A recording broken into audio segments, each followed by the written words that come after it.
കാനഡയുടെ PR processing CRS score എന്നൊരു simple point base system use ചെയ്താണ് നടപ്പിലാക്കപ്പെടുന്നത്. നിങ്ങളുടെ ജോലി, പ്രായം, വിദ്യാഭ്യാസ യോഗ്യത, പ്രവൃത്തി പരിചയം, ലാംഗ്വേജ് സ്കിൽസ് എന്നീ കാര്യങ്ങൾ കണക്കിലെടുത്തിട്ടാണ് CRS പോയിന്റ് കാൽക്കുലേറ്റ് ചെയ്യുന്നത്. IRCC സ്ഥിരമായിട്ട് PR ഡ്രോസ് നടത്താറുണ്ട്. ഓരോ തവണയും IRCC പ്രഖ്യാപിക്കുന്ന കട്ട് ഓഫിന് മുകളിൽ CRS സ്കോർ ഉള്ളവർക്കാണ് PR ഇൻവിറ്റേഷൻസ് ലഭിക്കുന്നത്. Health care, STEM, trade, Francophone തുടങ്ങി നിരവധി കാറ്റഗറീസിലായിട്ടാണ് PR ഡ്രോസ് നടത്താറുള്ളത്.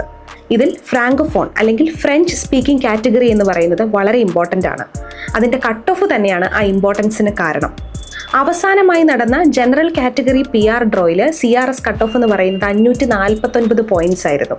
എന്നാൽ 2025 നവംബറിൽ നടന്ന ഫ്രാങ്കോഫോൺ കാറ്റഗറിയുടെ കട്ട് ഓഫ് 408 പോയിന്റ്സ് മാത്രമാണ്. ഇത് എന്തുകൊണ്ടാണെന്നല്ലേ? കാനഡയിൽ 2 ഒഫീഷ്യൽ ലാംഗ്വേജസ് ആണുള്ളത്, ഇംഗ്ലീഷും ഫ്രഞ്ചും. ക്യൂബക്ക് പോലുള്ള പ്രൊവിൻസസിലാണ് ഫ്രഞ്ച് സ്പീക്കിംഗ് ആളുകൾ കൂടുതലായി താമസിക്കുന്നത്. കാനഡയുടെ മറ്റ് പ്രൊവിൻസിലും ഈ ഒരു ഭാഷാ സന്തുലിതാവസ്ഥ ഉറപ്പാക്കുന്നതിന് വേണ്ടി കാനഡ ഗവൺമെൻറ് ഫ്രഞ്ച് സ്പീക്കിംഗ് ആൾക്കാർക്ക് മുൻഗണന കൊടുക്കുന്നുണ്ട്.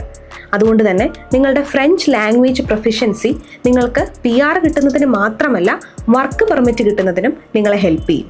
സോ നിലവിലെ നിങ്ങളുടെ CRS സ്കോർ വളരെ കുറവാണെങ്കിൽ നിങ്ങൾക്ക് PR-ൽ മുൻഗണന ലഭിക്കാനുള്ള ഏറ്റവും ഇഫക്റ്റീവ് ആയിട്ടുള്ളൊരു വഴി കൂടിയാണ് ഫ്രഞ്ച് എന്ന് പറയുന്നത്.